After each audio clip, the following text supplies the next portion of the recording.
everybody. I am Jimmy Turner. I'm down in Dalton, Georgia, here with my friend David Smith. Hello.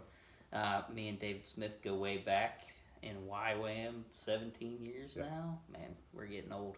And David is a passionate lover of Jesus and a worshiper and a man who loves to make disciples. Mm-hmm. So, David, where are you at in your life now?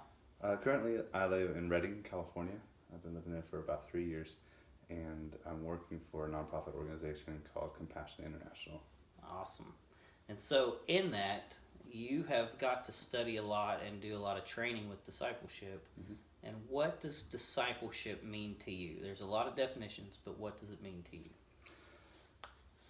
That's really fun. I think there's a lot of things that discipleship doesn't mean.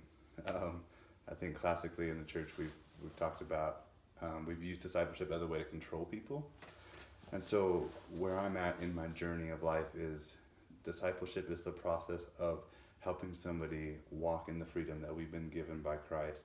It's empowering them to fall in love with Jesus in a real, genuine, passionate way that is actually filled with freedom, where they're able to control themselves and manage themselves towards God, which releases other people into freedom around them. That's awesome.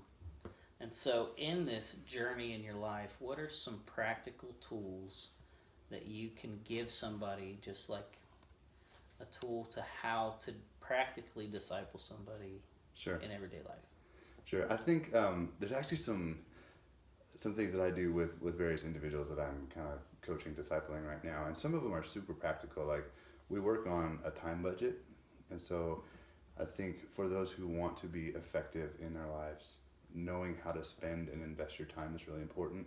And so it's something that sounds really simple, but even learning how to budget your time in 15-minute increments and course out your week can be real important. And then we tie that in with goals, and there's 5 areas that in our lives that I feel like are really important, key to have goals. And so we go over those and we review those usually every 2 weeks or a month, depending on who I'm working with. But the goal areas are financial, personal, spiritual, physical, and relational. So we set specific goals in those, and then we got time management. So those are like kind of practical things that I really like to do, because I think sometimes we talk about freedom. Man, we can do whatever we want, but with that, we have to know how to manage ourselves. And if we set up a structure where we know how to live our lives and how to manage our lives, a lot of times we end up getting a lot more done, and we're able to be spontaneous in the middle of that. So those are 2 real practical things. I think the third one is I want to teach people how to live as powerful people. And a big part of being powerful people is being able to control yourself, to live in self-control, not relying on outward sources to make sure that you're living right. And it's not that you don't get help when you need help, when you're maybe living in addiction or when you're struggling with something, but it's learning how to not always rely on an external force, to use people as accountability while you learn to manage yourself in the middle of really trying or tough or even great and powerful circumstances. That's awesome. So those are 3 things I think are pretty key. Yeah. What's a book right now that's really rocking you, or a teaching line? Yeah. I actually have a couple books. One is written by Carol Dweck. She's a psychologist. She wrote a book called Mindsets.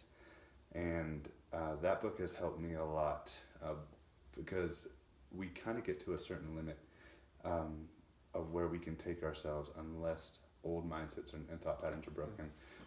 So that book has really impacted me. And right now I'm currently reading a lot of biographies on men or heroes of mine. So I'm reading on Winston, Churchill, Abraham Lincoln, and George Washington. So I just bought biographies. That's awesome. By those guys, because those men, I mean, Abraham Lincoln and what he had to fight through, or Winston Churchill, and how, I mean, over and over having to get up and try again. I think that determination is something that I want to learn from. So I'm reading that right now. Yeah. Well, this has been awesome, man. We really want to equip everybody that claims to be a follower of Jesus to make disciples. Make disciples that make disciples. And thank you for pouring out this minute and this discipleship minute. So I love you, man. So You're good. awesome. Hey, I think you found your name, Discipleship Minute. I like that. I do like that too. Yeah, that's good. That'll work. Thanks, guys. Peace.